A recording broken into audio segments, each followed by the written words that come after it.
Hello students, I am Dr. A.B. Patil. Welcome in this session of Human Health and Diseases, lecture number 40. In this lecture, we will discuss about one of the disease which is nothing but the AIDS.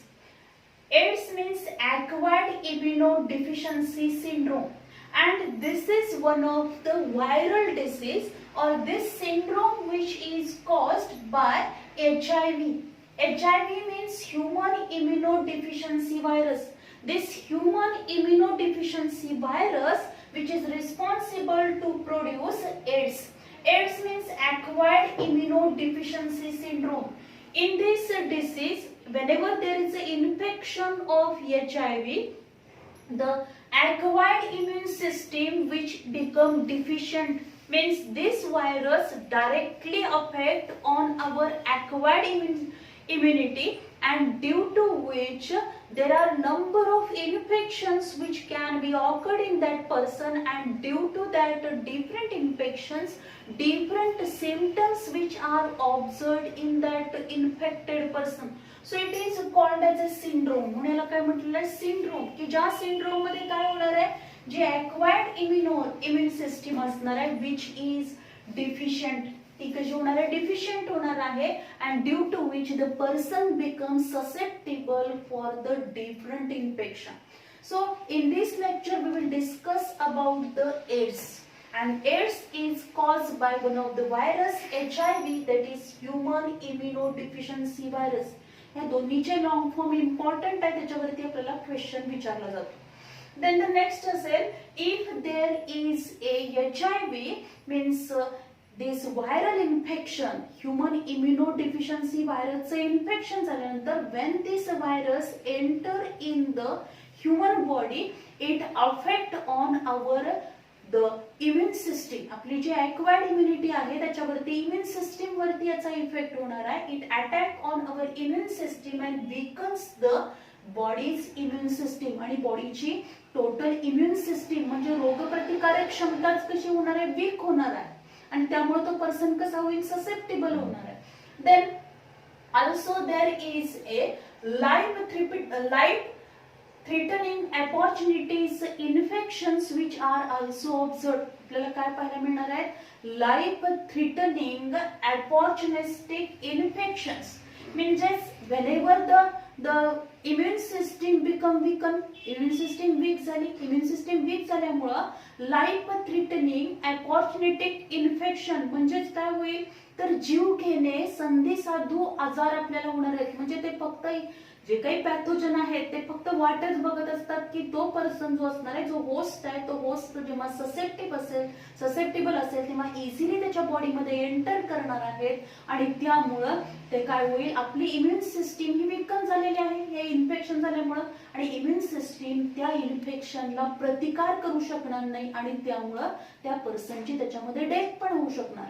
म्हणजेच हे जे काही infection असणार आहे ते directly immune system weak करणार आहे, and due to which the life threatening infections which are occurred in that person.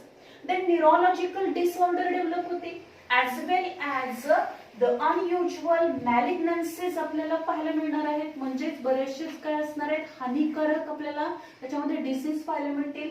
unusual malignancies which are also observed in the infected person.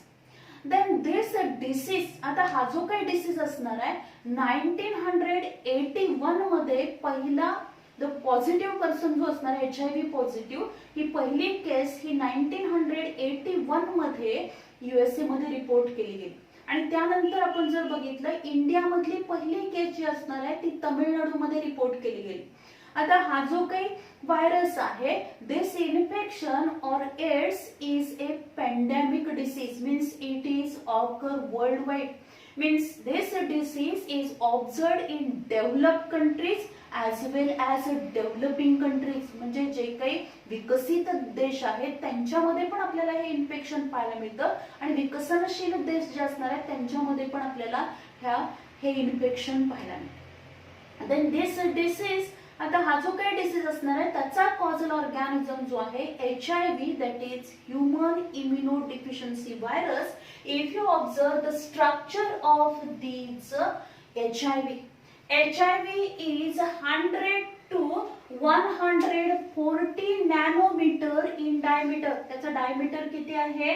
हा स्पेरिकल इन शेप आहे आणि diameter 100 to 140 nanometre in diameter. Spherical आहे and it is one of the retrovirus. हा कोणता virus आहे? रिट्रोव्हायरस आहे. रिट्रोव्हायरसच्या ग्रुपमध्ये तो इन्क्लूड केलेला आहे. If you observe the structure, त्याचं जर स्ट्रक्चर आपण बघितलं तर already we know that virus is form from the only two component, that is nucleic acid and protein coat. याच्यामध्ये जे सेंटरला न्यूक्लिक ऍसिड असणार आहे, there are two single stranded RNA are present. Along with these single-stranded RNA, reverse transcriptase enzymes are present. याच्यामध्ये तिथं त्याच्याजवळच काय असणार आहे? रिव्हर्स ट्रान्सक्रिप्टेज एन्झाइम्स प्रेझेंट आहे. And due to presence of this reverse transcriptase enzyme, this single-stranded RNA is converted into DNA. म्हणजे हा virus जो असणार आहे जेव्हा तो होस्टच्या बॉडीमध्ये एंटर होणार, होस्टच्या बॉडीमध्ये एंटर झाल्यानंतर तो RNAचं कन्व्हर्जन हे DNA मध्ये करू शकतो. कारण का? त्याच्यामध्ये रिव्हर्स ट्रान्सक्रिप्टेज एन्झाइम आहे आणि हे रिव्हर्स ट्रान्सक्रिप्टेज एन्झाइम काय करू शकणार आहे? RNAचं conversion means with the help of this reverse transcriptase enzyme RNA is converted into DNA. Already we know that the transcription process. आपल्याला ट्रान्सक्रिप्शन म्हणजे माहिती आहे. ट्रान्सक्रिप्शन म्हणजे काय असणार आहे? Formation of messenger RNA from DNA is known as a transcription. पण इथं काय होणार आहे? ट्रान्सक्रिप्शनच्या बरोबर उलटी प्रोसेस होणार, म्हणजे RNA पासून DNA फॉर्म होणार आहे आणि ही प्रोसेस कॅटलाइज करण्यासाठी जे एन्झाइम इसेन्शियल असतं, which is nothing but the reverse transcriptase which is also present in this virus. Then this nucleic acid is surrounded with a protein. आणि जे प्रोटीन प्रेझेंट असतात means inner protein which is known as a capsid protein. Inner protein कुठला आहे? इथं पण blue कलरने दाखवलंय. This is nothing but the capsid protein and this capsid inner capsid protein which is P24. And the outer, त्याच्या बाहेरच्या साईडला जे काही प्रोटीन प्रेझेंट असणार आहे, this is called as a matrix protein. Means outer matrix protein is present and this outer matrix protein which is P70. Then this protein coat, हे जे inner and outer protein coat which is surrounded with a lipid coat. त्याच्या भोवती काय आहे? हा lipid coat आहे. In this lipid coat two glycoproteins are embedded. याच्यामध्ये glycoproteins present असणार आहे. And these two types of the glycoproteins are present. These are nothing but the glycoprotein 41 and the glycoprotein 120. So this is the structure of the HIV. म्हणजे HIV चं structure आपण बघितलं तर ते कसं आहे? स्पेरिकल आहे. त्याच्यामध्ये प्रोटीन प्रेझेंट असणार आहे आणि सेंटरला न्यूक्लिक ऍसिड प्रेझेंट असेल. जे न्यूक्लिक ऍसिड असेल ते सिंगल स्ट्रँडेड RNAच्या फॉर्म मध्ये आहे. त्याच्याबरोबर रिव्हर्स ट्रान्सक्रिप्टेज एन्झाइम आहे. This nucleic acid is surrounded by the inner protein. Inner protein is covered with a outer matrix protein and this protein coat or core protein which are covered with a lipid coat. ही ज्या lipid coat मध्ये glycoproteins पण काय आहेत? Present. So this is the structure of HIV. Then this retrovirus, या retrovirus मध्ये ability आहे. This virus having the ability to change its behavior. ते त्याचं behavior काय करू शकतंय? सतत change करू शकणार आहे. Means it having the ability to change its behavior. Then the incubation period. या व्हायरसचा जर incubation period आपण बघितला, incubation period which is a lengthy period बघितला म्हणजे prolonged period आपण बघितला तर तो साधारणपणे किती असू शकतो? जास्तीत जास्त 1 वर्षापासून 20 वर्षापर्यंत हा इन्क्युबेशन पिरियड असतो. आणि ऑन एन ॲव्हरेज आपण बघितला तर किती आहे? 8 to 10 इयर्स हा इन्क्युबेशन पिरियड आहे. देन द इट अटॅक्स, हा जो व्हायरस आहे आपण मगाशी सुरुवातीला बघितलं, this virus which is attack on our immune system. Our due to this viral infection, our immune system become weaken. आपली immune system ही weak होणार आहे. आणि हा व्हायरस जेव्हा आपल्या बॉडीमध्ये एंटर होईल, whenever there is a invading of this virus in our body, it attack on the T4 cells. कशावरती अटॅक करणार तो? T4 सेल्स वरती अटॅक करेल. T4 cells of acquired immunity suppress our immunity, आपली इम्युनिटी सप्रेस करणार आहे and destroy the T4 lymphocyte. हे जे T4 लिम्फोसाइट्स असणार आहेत T4 लिम्फोसाइट्स काय करेल तर डिस्ट्रॉय करणार. And these T lymphocytes which having the cell mediated immune system जे असेल ती सेल मेडिएटेड इम्युन सिस्टीमच काय करेल डिस्ट्रॉय करेल आणि त्यामुळे पर्सन काय होणार आहे susceptible for the different opportunistic infection साठी हा पर्सन ससेप्टेबल होणार आहे. Then the next, this virus cannot live outside the host body. Host बॉडीच्या बाहेर हा व्हायरस राहू शकत नाही. This virus cannot live outside the host body. Then the virus die at 56 degree Celsius temperature. म्हणजे हाय टेम्परेचरला हा व्हायरसची डेथ होणार आहे. As well as this virus which is also die by the sunlight. म्हणजे सनलाइट मुळे पण हा व्हायरस काय होईल डाय होणार आहे. त्याचबरोबर हाय टेम्परेचरला पण तो व्हायरस जिवंत राहू शकत नाही. होस्ट बॉडीच्या बाहेर तर तो लाईव्ह राहू शकणार नाही. त्याचबरोबर हाय टेम्परेचरला सनलाइटला पण तो लाईव्ह राहू शकणार नाही. देन द नेक्स्ट आपण बघितलं, if there is a infection of HIV चं जर इन्फेक्शन जर असेल देन 100% इन्फेक्शन 100% डेथ. म्हणजे एकदा का इन्फेक्शन झाल्यानंतर there is a no cure, हा डिसीज पूर्णपणे बरा होणार नाही. इन्फेक्शन झाल्यानंतर 100% इन्फेक्शन 100% डेथ आपल्याला पाहायला मिळेल. Then this virus which is found in blood, semen, then it is also present in the cerebrospinal fluid. म्हणजे हा ब्लड मध्ये आपल्याला पाहायला मिळेल, सीमेन मध्ये आहे, सेरिब्रोस्पायनल फ्लुइड मध्ये प्रेझेंट असेल. लेसर एक्सटेंट मध्ये म्हणजे जास्तीत जास्त तो कशामध्ये प्रेझेंट आहे ब्लड मध्ये आहे, सीमेन मध्ये आहे. त्याचबरोबर कशामध्ये प्रेझेंट असणार सेरिब्रोस्पायनल फ्लुइड मध्ये. as well as it is also present in lesser extent in the tears. आपले जे अश्रू आहेत त्याच्यामध्ये प्रेझेंट असेल, मिल्क मध्ये प्रेझेंट असणार आहे, ब्रेस्ट मिल्क मध्ये प्रेझेंट असेल, युरिन मध्ये प्रेझेंट असेल, सलायवा मध्ये तो प्रेझेंट असतो अँड व्हजायनल सिक्रिशन मध्ये सुद्धा हा व्हायरस काय असेल प्रेझेंट असणार आहे. Then so this is all about the structure of this virus. या व्हायरसचं स्ट्रक्चर आणि व्हायरसचे कॅरेक्टरिस्टिक आपण बघितले की एकदा का या व्हायरसचं इन्फेक्शन झालं की तिथं काय असणार 100% इन्फेक्शन 100% डेथ असेल. because whenever this virus enter in our body it convert the single stranded RNA into DNA with the help of reverse transcriptase enzyme and due to which our immune system cannot recognize it fastly and within त्या duration मध्ये काय होणार आहे हा जो काही virus असणार आहे तो आपल्या इम्युन सिस्टीम वरती अटॅक करणार आहे and due to which immune system become weak. Then we discuss about how this virus is transmitted from infected person to the healthy person, means the mode of transmission. So first आपण जर बघितला which is nothing but the sexual contact. Sexual contact ने हा काय होणार आहे infected person to healthy person कडे transmit होईल. That is sexual contact by oral, anal and vaginal. It can transmit from the infected person to the healthy person. Then the next आहे blood transfusion.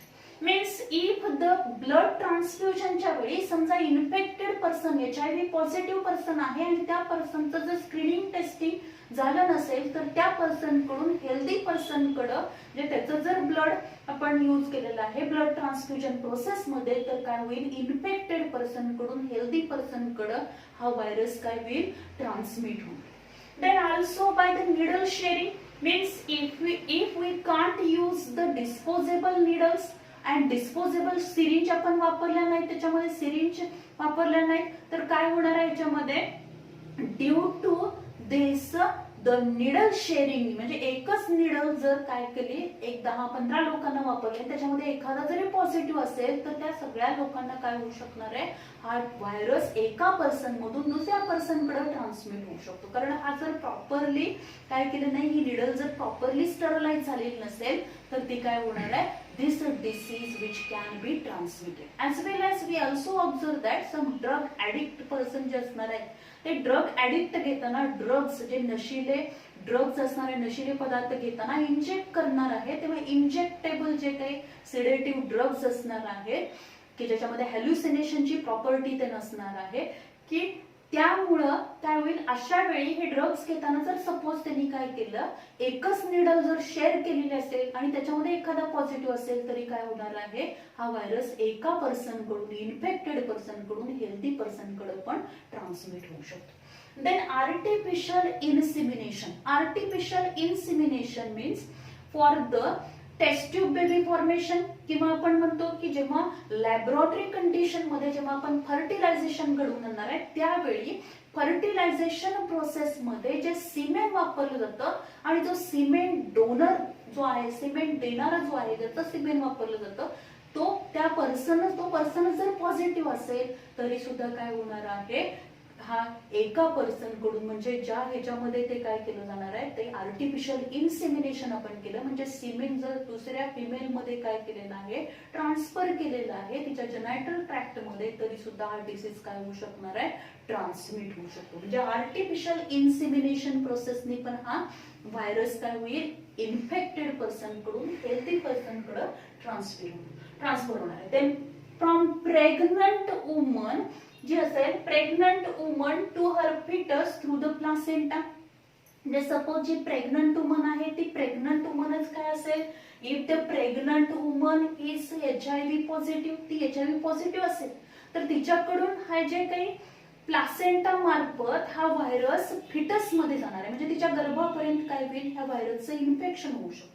त्याचबरोबर जर आपण बघितलं mother to the infants, newborn जे baby असेल, जे child असेल, म्हणजेच जे काय असणार आहे, ज्याला ब्रेस्ट मिल्क दिलं जाणार आहे, through the breast milk from mother to the child this virus is also transmitted. हा व्हायरस ट्रान्समिट होऊ शकतो. Then also organ transplantation. म्हणजे सपोज एखादा ऑर्गन ट्रान्सप्लांट केलेला आहे, ज्या पर्सन जो डोनर आहे त्या डोनर मध्ये जर तो डोनर पॉझिटिव्ह असेल तर काय होणार आहे, रिसिपियंट मध्ये हा व्हायरस ट्रान्समिट होऊ शकतो.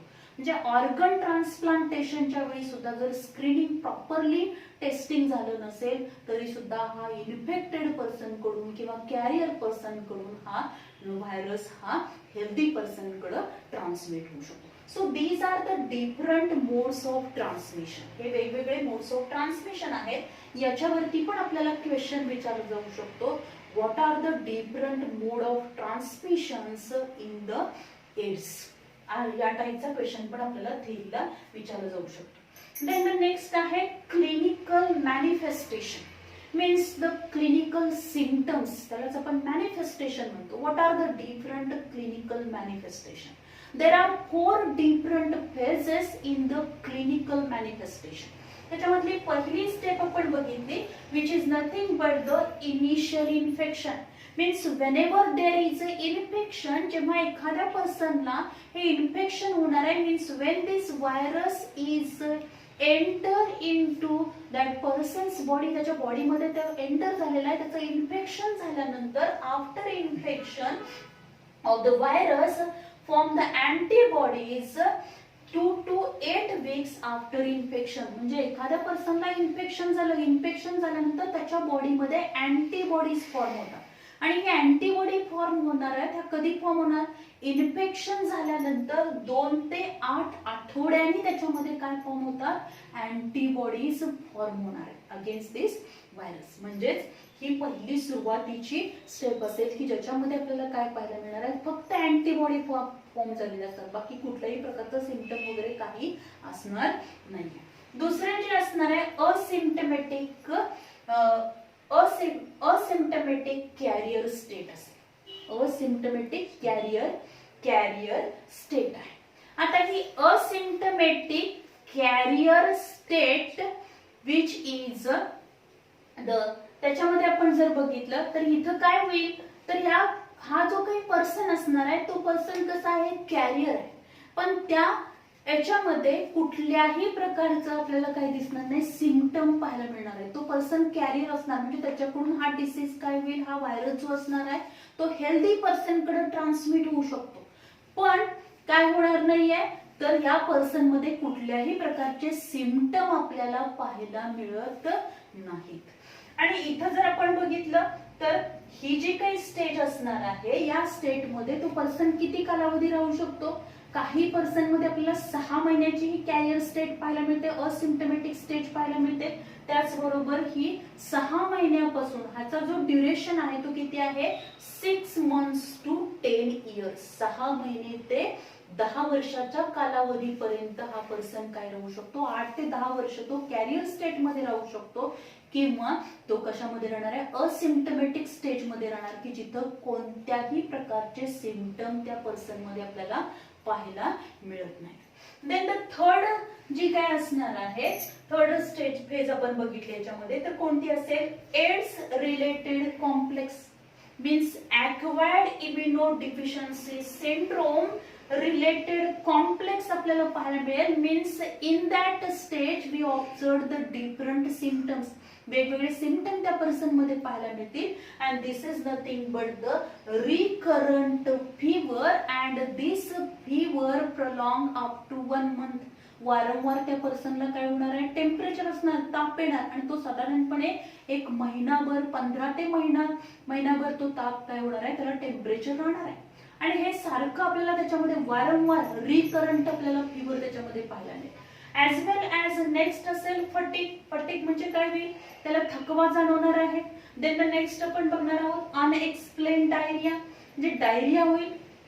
डायरिया होणार म्हणजे लूज मोशन्स आपल्याला पाहायला मिळतील, पण एक्झॅक्टली हे इन्फेक्शन कशाचं आहे, नेमकं रिझन काय आहे हे डायग्नोस होणार नाही. म्हणजेच काय होईल? अनएक्सप्लेन डायरिया आपल्याला पाहायला मिळतो. As well as night sweats, म्हणजेच काय होईल? रात्रीच्या वेळी भरपूर प्रमाणात घाम येणार आहे त्या पर्सनला.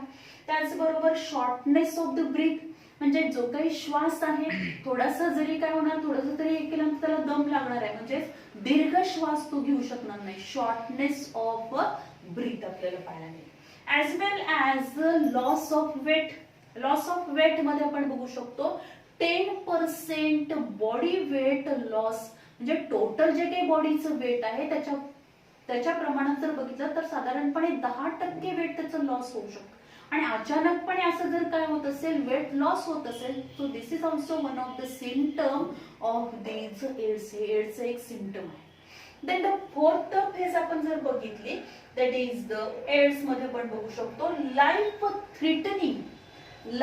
Threatening infections with life threatening opportunistic infection, म्हणजे जीव घेणे इन्फेक्शन. अगदी संधिसाधू आपण म्हणतो की ते पॅथोजन, तर एन्व्हायरमेंट मध्ये नंबर ऑफ पॅथोजन्स प्रेझेंट आहेत, पण या पर्सनची एकतर काय झालेली आहे, त्याला इन्फेक्शन झालेलं आहे. हा कॅरियर स्टेज मध्ये 8 ते 10 वर्ष आहे, की ज्यावेळी हा व्हायरस काय असणार आहे, व्हायरसचं मल्टिप्लिकेशन फास्टली झालेलं आहे. व्हायरसनं इम्युन सिस्टीम वरती अटॅक केलेला आहे. ह्या इम्युन सिस्टीम वरती अटॅक केल्यामुळे इम्युन सिस्टीम जी असणार आहे ती वीक झालेली आहे. T4 lymphocyte डिस्ट्रॉय केलेले आहेत, आणि त्यामुळं if there is a life threatening opportunistic infection झाले तर त्याच्या अगेन्स्ट इम्युनिटी काय करणार नाही, काम करू शकणार नाही. Then the next also we observe that the pneumonia त्या पर्सनला होऊ शकतो. Then also tuberculosis. Then also we observe that the Kaposi sarcoma. Kaposi sarcoma is one of the cancer in which lesions which are developed on the body. Body वरती lesions develop होणार आहे. And this Kaposi sarcoma which is observed in this HIV positive person मध्ये आपल्याला हे पाहायला मिळेल. So these are the different phases of the clinical manifestation. ज्या वेगवेगळ्या phases आपल्याला पाहायला मिळेल. Then how the treatment and preventive measure. So first we discuss about the preventive measures, because already we know that the AIDS which is not completely cured. No cure म्हणजे पूर्णपणे तो बरा होऊ शकणार नाही. So to the avoid this disease, म्हणजे हा बरा करण्यापेक्षा सुद्धा आपल्याला काय करायचं, आधी तो होऊ नयेच म्हणून आपण काय केले पाहिजे, प्रयत्न केले पाहिजे. So prevention is better than the treatment. म्हणजे प्रिव्हेन्शन आपण जर घेतलं तर हे इन्फेक्शनच होऊ शकणार नाही. So what are the different preventive measures of this AIDS. First आपण बघू शकतो, high risk people should be educated with the HIV transmission. म्हणजे हा HIV ट्रान्समिशन कसं होईल, हा जो काही ह्युमन इम्युनो डिफिशियन्सी व्हायरस हा इन्फेक्टेड पर्सन कडून हेल्दी पर्सन कडून कोणकोणत्या द्वारे किंवा कशा मार्फत हा ट्रान्सफर होऊ शकतो हे पण आपण काय केलं पाहिजे, याचं प्रॉपर एज्युकेशन, प्रॉपर शिक्षण हे हाय रिस्क पीपलना देणं गरजेचं. देन द नेक्स्ट आहे use the disposable needles and syringe. जे काही नीडल्स असतील, सिरिंज असतील, these disposable needles and syringe which are used and these are properly disposed after the use. म्हणजे प्रॉपरली काय केलं पाहिजे, त्या डिस्पोज केल्या पाहिजेत. एकदा वापरल्यानंतर इमिजिएटली त्या काय केल्या पाहिजेत, प्रॉपरली डिस्पोज करणं गरजेचं. देन द नेक्स्ट आहे avoid the unprotected sexual contact. जे काही अनप्रोटेक्टेड सेक्शुअल कॉन्टॅक्ट जो आहे तो अवॉइड केला पाहिजे, प्रिव्हेंट केला पाहिजे, as well as the change the sexual behaviour जे असणार आहे विच कॅन बी चेंज. ज्या हॅबिट्स असणार आहेत त्या बदलणं गरजेचं आहे. Avoid the unprotected sexual contact and use the condom. Then the next आहे high risk group should refrain from the donating blood. म्हणजे जे हाय रिस्क ग्रुप आहे की जो ब्लड डोनेट करणारा हाय रिस्क ग्रुप आहे, should be refrain from donating the blood. म्हणजे त्यांना ब्लड डोनेट करण्यापासून, रक्तदान करण्यापासून परावृत्त केलं पाहिजे. कारण काय होऊ शकतं, एका पर्सन कडून दुसऱ्या पर्सन कडे इन्फेक्शन ट्रान्समिट होऊ शकतं. म्हणून high risk group should be refrain from donating blood.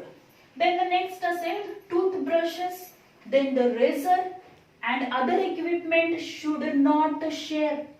म्हणजे जे काही आपले टूथब्रश असतील त्याचबरोबर काय असणार आहे, as well as the razors असणार आहे.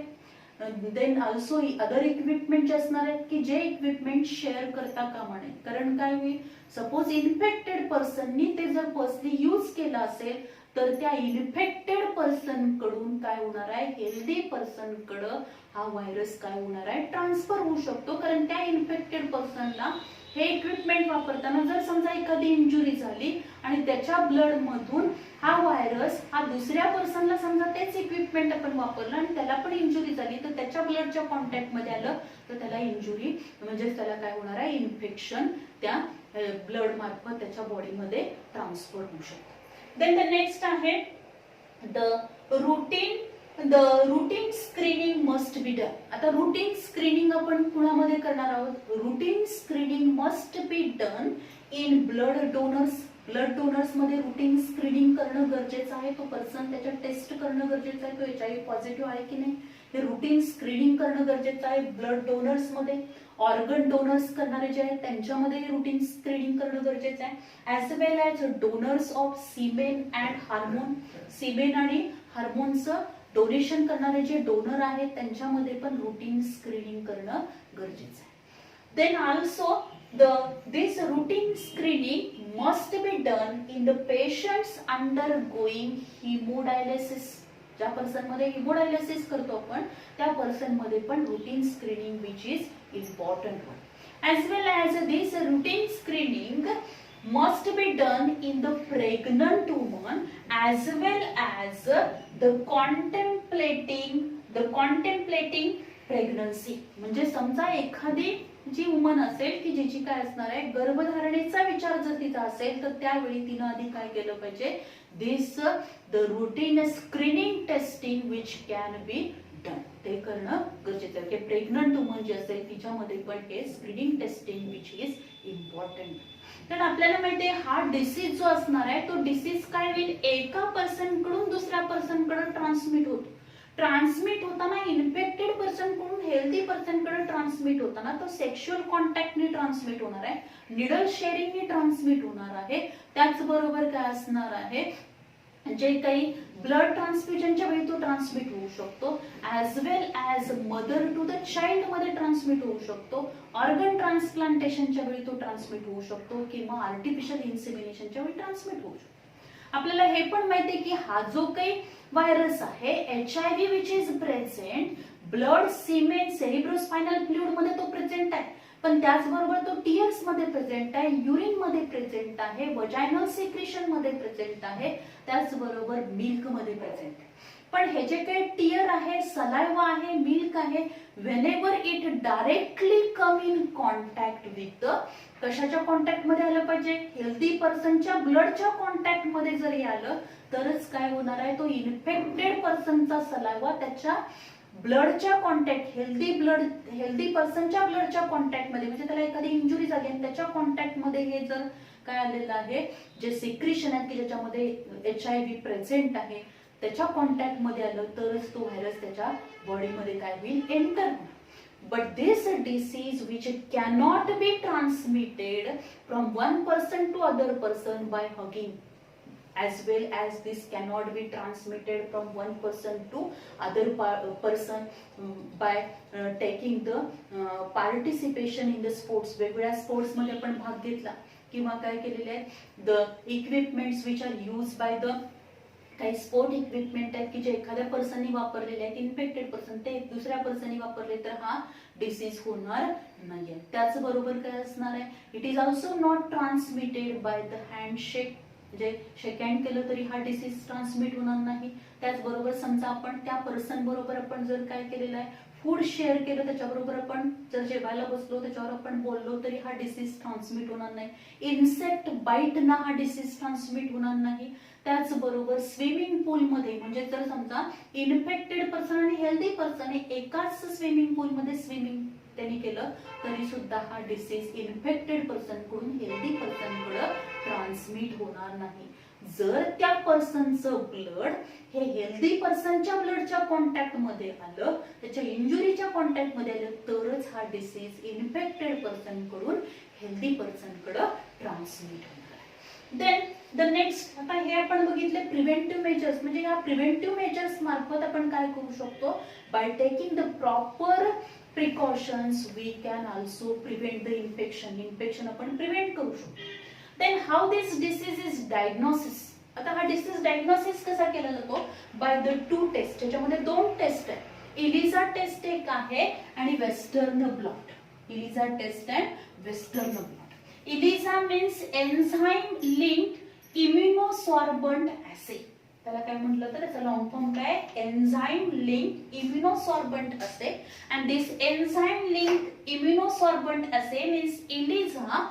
This ELISA test in which detect the HIV antibodies, म्हणजे जेव्हा ही टेस्ट केली जाते तेव्हा टेस्ट मध्ये जर आपल्याला काय दिसलं, त्या पर्सनच्या बॉडीमध्ये ब्लड मध्ये HIV म्हणजे ह्युमन इम्युनोडिफिशियन्सी व्हायरसच्या अगेन्स्ट अँटीबॉडीज फॉर्म झाल्या असतील तर ही टेस्ट काय येणार आहे, पॉझिटिव्ह येणार. एकदा का ही टेस्ट पॉझिटिव्ह आली की त्या पर्सनची काय केली जाते, कन्फर्मेटरी टेस्ट साठी काय केलं होतं, वेस्टर्न ब्लॉट ही कन्फर्मेटरी टेस्ट केली जाते. म्हणजे वेस्टर्न ब्लॉट ही टेस्ट जर काय आली, पॉझिटिव्ह आली तर देर इज अ कन्फर्मेशन होणार की the person is HIV positive, तो पर्सन पॉझिटिव्ह आहे, कन्फर्म होणार आहे. आणि त्या पर्सन मध्ये आपल्याला काय पाहायला मिळेल, when in western blot test there is a formation of antibodies against the protein core and glycoprotein of this virus. त्या व्हायरसच्या जे काही प्रोटीन कोअर आहे आणि ग्लायकोप्रोटीन्स आहेत त्याच्या अगेन्स्ट हे काय होणार आहे, त्या इन्फेक्टेड पर्सनच्या बॉडीमध्ये अँटीबॉडीज फॉर्म झाल्या तर ही वेस्टर्न ब्लॉट टेस्ट काय येते, पॉझिटिव्ह येते. So these are the 2 tests which are used for the diagnosis of the AIDS. Then the next आहे treatment. ट्रीटमेंट मध्ये जर आपण बघितलं, नो क्युअर. आपल्याला माहित आहे एड्स इज नॉट क्युअर, तो क्युअर होऊ शकणार नाही, no cure, not completely cure. But we can give the antiretroviral therapy which is given to the patient. जो काही पेशंट असेल त्या पेशंटला काय केलं जाणार आहे, antiretroviral therapy is given to the patient by the antiretroviral drugs. म्हणजे त्या याच्यामध्ये आपण काय करू शकतो, अँटीरिट्रोव्हायरल ड्रग्ज वापरून अँटीरिट्रोव्हायरल थेरपी पण त्या पेशंटला देऊ शकणार आहे. In that therapy, some antiretroviral drugs are used, and these antiretroviral drugs which play important role to reduce the viral load. म्हणजे जेव्हा हा व्हायरस बॉडी मध्ये एंटर झाल्यानंतर तो मल्टिप्लिकेशन करत राहणार आहे सतत, आणि मग या अँटीरेट्रोव्हायरल ड्रग्ज मुळे काय होईल, व्हायरसचा लोड आपण कमी करू शकणार, as well as prolong the life of HIV patient. HIV patient जो आहे त्याला आपण पूर्णपणे तर बरं करू शकणार नाही, पण आपण काय करू शकतो, त्याचं लाईफ थोडंफार आपण वाढवू शकतो. Prolong life of the HIV patient. As well as, आता ह्याच्यामध्ये कोणकोणत्या प्रकारचे ड्रग्ज वापरले जाणार आहेत, that is TDF, that is tenofovir वापरलं जाईल. Then the EFV, that is efavirenz वापरलं जातं त्याच्यामध्ये. त्याचबरोबर लॅमिव्हॅडिन याच्यामध्ये वापरलं जातं. And this lamivudine which is the 3TC. So these are 3 antiretroviral drugs, that is TDF, then EFV and 3TC. These are 3 antiretroviral drugs which are used in the HIV patient मध्ये हे वापरले जाणार. Along with this antiretroviral therapy, also if there is, आता समजा त्या पर्सनला काय झालेलं आहे, लाईफ थ्रेटनिंग अपॉर्च्युनिटिक इन्फेक्शन झाले. असे इन्फेक्शन झाल्यानंतर त्या पर्सनची जी काही इम्युन सिस्टीम आहे ती वीक झाली, त्यामुळे त्याच्यामध्ये अँटीबॉडीज फॉर्म होत नाहीत. अशा वेळी या HIV पर्सन जो काही पेशंट आहे, HIV पॉझिटिव्ह जो आहे, त्याला काय केलं जाणार आहे, डायरेक्ट रेडीमेड अँटीबॉडीज त्याला दिल्या जातात, की ज्यामुळे काय होईल, इन्फेक्शन हे जास्त प्रमाणात स्प्रेड होणार नाही, ते कंट्रोल होण्यास मदत होईल. म्हणून त्याला directly antibodies, readymade antibodies which are given to the this HIV पेशंटला दिले जाणार आहेत. Then so this is all about the treatment of the AIDS. Then throughout the world, 1st December is a World AIDS Day म्हणून हा काय केलेला आहे, तर हा डिक्लेअर केलेला आहे, that is the 1st December. This is the world AIDS day. याच्यावरती पण एखादा MCQ आपल्याला विचारला जाऊ शकतो. Dash dash is the world AIDS day. अशा टाइपचा क्वेश्चन पण याच्यावरती विचारला जाऊ शकतो. A red ribbon is a universal symbol of this AIDS. आणि हा सिम्बॉल्स काय त्याच्यामधून रिप्रेझेंट करतोय, how we can live with the AIDS. जे पर्सन पॉझिटिव्ह आहेत त्यांनी त्याच्याबरोबर कशा पद्धतीने जगलं पाहिजे, आणि how we can prevent the transmission of this virus from one person to other. What are the prevention, काय प्रिव्हेंशन आपण घेतल्या पाहिजेत, कशा पद्धतीने आपण हा डिसीजचा जे स्प्रेड होतोय तो आपण काय करू शकतो, प्रिव्हेंट करू शकतो. Then the National AIDS Control Organisation, that is NACO, is set up. This National AIDS Control Organization, NACO, was set up in 1992 by Ministry of Health and Family Welfare. आणि काय केलेलं आहे, तर 1992 मध्ये ही NACO काय केलेली आहे, त्याचा सेटअप केला. And by this NACO, the different programs which are undertaken by which the prevention, how we can prevent the transmission of this disease, then how the high risk people na वेगवेगळ्या प्रकारे how we can give the proper education of these AIDS जे असणार आहे तो कशा पद्धतीने आपण prevent करू शकतो, तो कशा पद्धतीने ट्रान्समिट होऊ शकतो, याचं जे प्रॉपर सायंटिफिक नॉलेज आपण त्यांना देऊ शकतो. त्याचबरोबर त्याचे जे काही प्रिव्हेंटिव्ह मेजर्स आहेत, ट्रीटमेंट्स आहेत, all these which can be all the programs which are held by these NACO. And there are different research centers and treatments which are present throughout the India by which we can carry out or gives the proper treatment to these AIDS patient. आणि त्याचे जे centres आपण बघितले तर काय असेल, तर AIIMS new Delhi मध्ये तिथं त्याचं सेंटर आहे. त्याचबरोबर पुण्यामध्ये ते आहे, व्हायरोलॉजी सेंटरला आहे, व्हायरोलॉजी रिसर्च सेंटर जे तिथं असेल, वेल्लोर मध्ये प्रेझेंट आहे. So these are the different centres which are present in the इंडियामध्ये हे सेंटर्स प्रेझेंट आहेत. So this is all about the AIDS. ह्याच्यावरती क्वेश्चन विचारताना आपल्याला क्वेश्चन साठी ह्या दोन डायग्नोस्टिकच्या टेस्ट ज्या असणार आहेत त्या इम्पॉर्टंट आहेत 1 मार्कासाठी. MCQ मध्ये नीट आणि CET साठी इम्पॉर्टंट आहे. त्याचबरोबर ट्रान्समिशन, मोड ऑफ ट्रान्समिशन वरती 2 मार्काचा क्वेश्चन विचारला जाऊ शकतो. क्लिनिकल मॅनिफेस्टेशन वरती 2 मार्काचा क्वेश्चन विचारला जाऊ शकेल. त्याचबरोबर हे जे काही preventive measures, what are the different preventive measures of the AIDS, अशा टाईपचा पण क्वेश्चन आपल्याला विचारला जाऊ शकतो. किंवा ही जी डायग्रॅम आहे ही डायग्रॅम आपल्याला परीक्षेमध्ये दिली जाईल, याचं लेबलिंग आपल्याला विचारलं जाईल, किंवा sketch and label structure of HIV अशा टाईपचा पण क्वेश्चन आपल्याला परीक्षेमध्ये विचारला जाऊ शकतो. So this is all about the AIDS. Thank you very much.